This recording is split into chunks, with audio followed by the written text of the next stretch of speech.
ఇక్కడ విచ్చేసిన అందరికీ నా హృదయపూర్వక నమస్కారాలు. మా మనోజ్ మద్రాసులో స్కూల్ డ్రెస్ వేసుకుని స్కూల్కి వెళ్తున్నప్పటి నుంచి నేను చూస్తూనే ఉన్నాను. మనిషి బంగారం మనోజ్, మనస్సు కోహినూరు వజ్రం.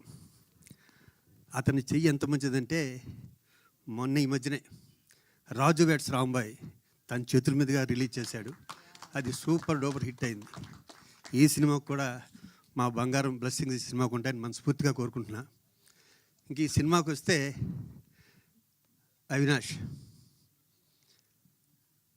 కర్మ కర్త క్రియ అన్నీ అతనే. నాకు నాలుగో వ్యక్తి తెలియదు. ఈ మూడు కూడా అవినాషే.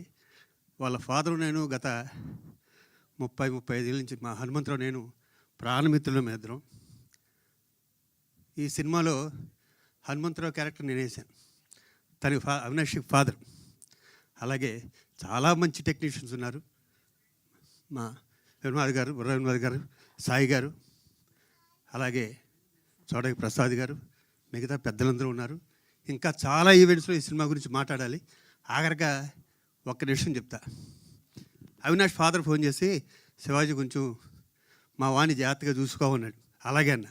ఫస్ట్ షాటు ఏదో పిజ్జా సీన్ జరుగుతుంది మా ఇద్దరి మధ్యన. అంకుల్ మీరు కొంచెం ఇటుండి ఇటు ఇలా డైలాగ్ చెప్పరా అన్నాడు. ఆ షార్ట్ అయిపోయాక హనుమంతరావు ఫోన్ చేశా, నువ్వేంటో మీ కొడుకు నన్ను చెప్పమన్నా ఈ కొడుకు నాకు చెప్తున్నాడా అని. Throughout cinema is very talented artist. అతను పైకి రావాలని మనస్ఫూర్తి కోరుకున్నా. All the best entire team. Thank you. Love you all. Thank you Shivaji garu. Thank you so much. Thank you అండి. అండ్ నా శాంతను గారు మాట్లాడతారు.